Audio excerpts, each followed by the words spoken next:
यहाँहरु सम्पूर्णमा नमस्कार। तपाईहरु दक्षिण कोरियामा हुनुहुन्छ भने चाहिँ लोट्टोको बारेमा त तपाईलाई जानकारी छ नै।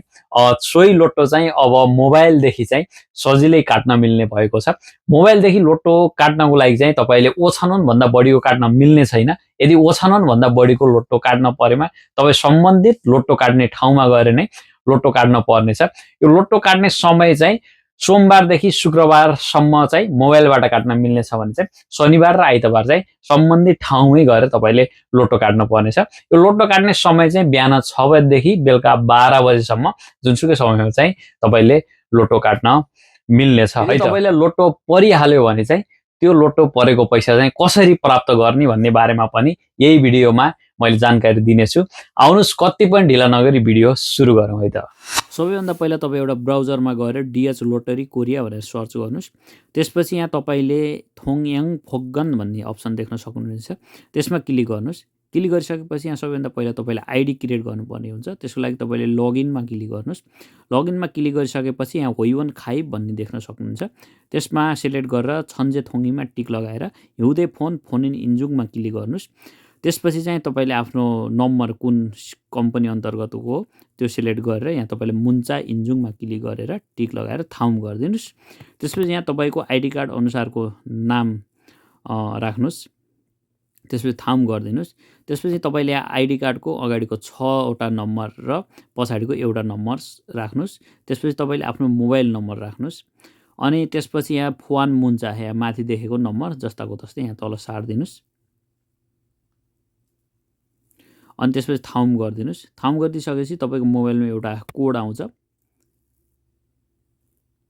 यस्तो खालको कोड आइसक्यो भने यो कोडलाई यहाँ इन्जुङ बनोमा राखिदिनुस्। त्यसपछि लॉगिन गरिदिनुस्। अनि त्यसपछि यहाँ तपाई आएर चाहिँ यहाँ आईडी क्रिएट गर्नुपर्ने हुन्छ। तपाईले यहाँ आईडी क्रिएट गर्नुस्। तपाईको नाम राख्नुस् अथवा केही लेटर अनि अङ्क राखेर तपाईले यहाँ छुङबन लॉगिनमा क्लिक गर्नुस्। छुङबन लॉगिन गरेर सायुङ खानुङान आईडी मिदा भनेर आउँछ। त्यसपछि यहाँ तपाईले यहाँ पासवर्ड क्रिएट गर्नुपर्ने हुन्छ।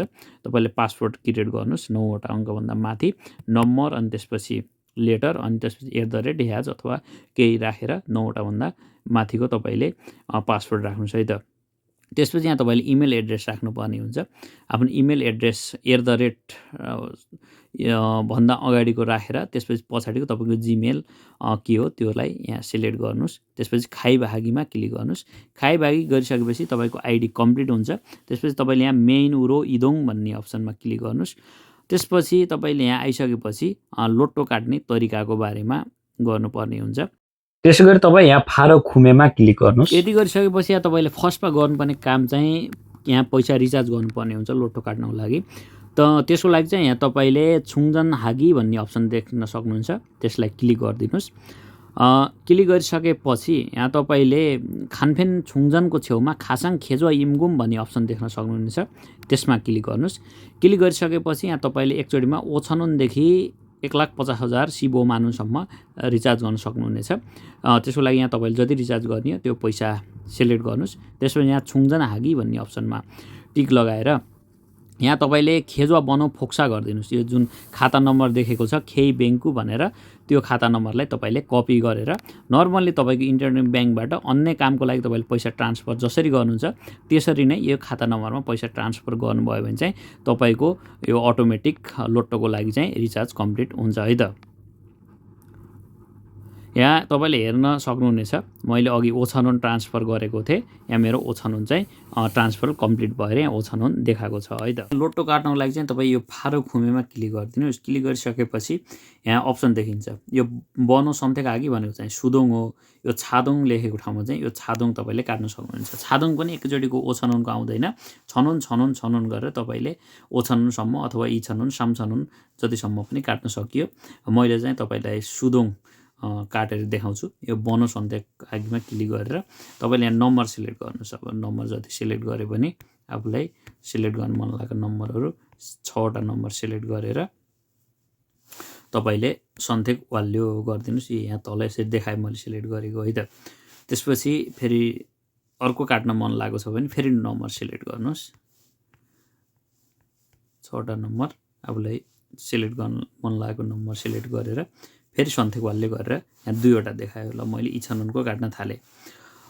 त्यसको लागि चाहिँ तपाईँले यहाँ नम्बर चाहिँ सिलेक्ट भइसक्यो। त्यसपछि चाहिँ तपाईँले यहाँ लॉगिन गर्नुहोस्। लॉगिन गरिसकेपछि यहाँ मेरो चाहिँ यो छुङजन गरेको पैसा, रिचार्ज गरेको पैसा इछानन मात्र बाँकी छ। मैले यति इछाननको चाहिँ यो 2 लाइन लोटो काटेँ है त। त्यसपछि चाहिँ तपाईँले यहाँ खुमे हागी भन्ने अप्सन देख्न सक्नुहुन्छ। यसमा क्लिक गर्नुहोस्।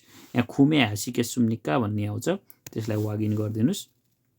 लॉगिन गरिसकेपछि यहाँ तपाईँले यस्तो खालको नम्बर देख्न सक्नुहुन्छ। अघि जुन तपाईँले सिलेक्ट गर्नुभएको थियो ए सुदुङ बी सुदुङ भनेर यो तपाईँले सिलेक्ट गरेको नम्बरहरू यहाँ देख्न सकिन्छ है त। अनि यसलाई लॉगिन गरिदिनु भयो भने चाहिँ यो तपाईँको यो काटेको लोटो कम्प्लिट हुन्छ। त्यसपछि तपाईँले अब नर्मली यसरी गइसकेपछि त तपाईँले काटेको यहाँ लोटो केही पनि देखाएन। अनि त्यसपछि यदि मैले काटेको लोटो कहाँ छ त भनेर तपाईँले खोज्न पर्यो भने चाहिँ यहाँ माथि यता राइटपट्टिको यो छन्चे मेनु भन्ने अप्सनमा गएर तपाईँले यो खुमे थाङचम नेक भन्ने अप्सन देख्न सक्नुहुन्छ। त्यहाँ गएर तपाईँले यहाँ नम्बर देख्न सक्नुहुन्छ। यहाँ 2 पटकको यो मैले पहिला पनि एउटा लोटो काटिसकेको छु। अनि अर्को लोटो काटेको यहाँ नम्बर देख्न सक्नुहुन्छ। यो लामो नम्बर, त्यसमा क्लिक गर्नुभयो भने चाहिँ अघि काटेको नम्बर चाहिँ यसरी देखाउँछ है त। यो चाहिँ के अरे लोटो काटेको आफ्नो लोटो हेर्ने। त्यसपछि तपाईँको लोटोको रिजल्ट आयो भने चाहिँ अब हामीले नर्मल लोटो त क्युआरबाट स्क्यान गरेर हेर्न सक्थ्यौँ भने चाहिँ यसको रिजल्ट आयो भने चाहिँ अटोमेटिक यहाँ 1 देखाएको छ नि, यहाँ चाहिँ तपाईँको रिजल्ट देखाउँछ है त। तपाईँको लोटो पर्यो अथवा परेन अटोमेटिक यहाँ रिजल्ट देखाउँछ। तपाईँले लोटोको रिजल्ट आयो भने चाहिँ यसरी रिजल्ट हेर्न सक्नुहुनेछ है त। अनि अर्को कुरा, तपाईँलाई लोटो पर्यो भने चाहिँ त्यो लोटोमा आएको पैसा चाहिँ कसरी प्राप्त गर्ने भन्ने बारेमा पनि म जानकारी दिन्छु। त्यसको लागि चाहिँ तपाईँ यहाँ छन्चे मेनुमा जानुपर्ने हुन्छ। छन्चे मेनुमा गइसकेपछि यहाँ तपाईँले छुङजन अथवा छुल्गुम भन्ने अप्सन देख्न सक्नुहुन्छ यो लगआउटको ठ्याक्कै मुनतिर। त्यसमा चाहिँ तपाईँले यो छुल्गुम भन्ने अप्सनमा क्लिक गर्नुपर्ने हुन्छ। त्यसपछि चाहिँ यहाँ तपाईँले यहाँ तपाईँको अकाउन्ट नम्बर, तपाईँको जुन ब्याङ्क छ नि तपाईँले युज गर्ने ब्याङ्क, त्यो अकाउन्ट नम्बर यहाँ थुङ्रोक गर्नुपर्ने हुन्छ अथवा राख्नुपर्ने हुन्छ। त्यसको लागि चाहिँ तपाईँले आफ्नो ब्याङ्क सिलेक्ट गर्नुहोस्। जस्तो मैले नोङ्या सेयर्स के अरे सिलेक्ट गरेँ। त्यसपछि यहाँ तपाईँ आफ्नो खाता नम्बर चाहिँ राख्नुपर्ने हुन्छ। मैले आफ्नो खाता नम्बर पनि राखेँ। त्यसपछि चाहिँ तपाईँले थुङ्रोक गरिदिनुहोस्।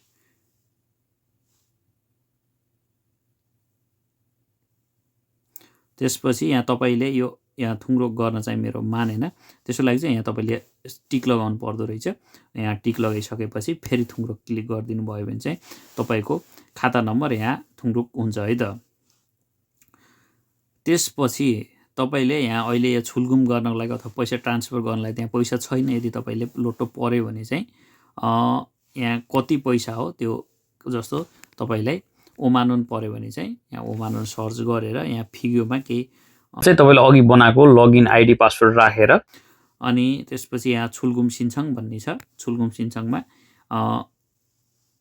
क्लिक गर्नुभयो भने चाहिँ तपाईँको पैसा तपाईँको आफ्नो ब्याङ्क अकाउन्टमा प्राप्त गर्न सक्नुहुनेछ। अहिले यहाँ मेरो 0 भएको कारणले चाहिँ छुलगुम एचोङ खुमेकी नामुन छुलगुम खानुङ खुमेक बोदा मानसुम्निदा भनेको छ। यहाँ जुन बचेको पैसाभन्दा चाहिँ मैले पठाउने पैसा धेरै भयो भनेको कारणले मसँग पैसा नभएको कारणले चाहिँ यस्तो अप्सन आयो। यदि तपाईँलाई ओमानन पर्यो अथवा जति पैसा पर्छ त्यति पैसा चाहिँ तपाईँले आफ्नो खातामा पैसा पठाउनको लागि चाहिँ यहाँ सिलेक्ट गरेर यही तरिकाले तपाईँले पठाउनु भयो भने चाहिँ तपाईँले लोटोको पैसा चाहिँ आफ्नो खातामा प्राप्त गर्न सक्नुहुनेछ। यति भिडियो हेरिसकेपछि तपाईँलाई लोटो काट्न जानकारी भइसक्यो होला। यदि तपाईँले यति भिडियो हेर्दा पनि लोटो काट्न सक्नु भएन, कहीँ कन्फ्युज हुनुभयो अथवा के मिलेन भने चाहिँ मैले यहाँ मेरो डिटेल्स राखिदिएको छु। फेसबुकमा म्यासेज गर्न सक्नुहुनेछ, मोबाइलमा फोन गर्न सक्नुहुनेछ। मैले सकेको सहयोग तपाईँलाई गर्नेछु र अन्तिमसम्म भिडियो हेरिदिनु भएकोमा धेरै धेरै धन्यवाद।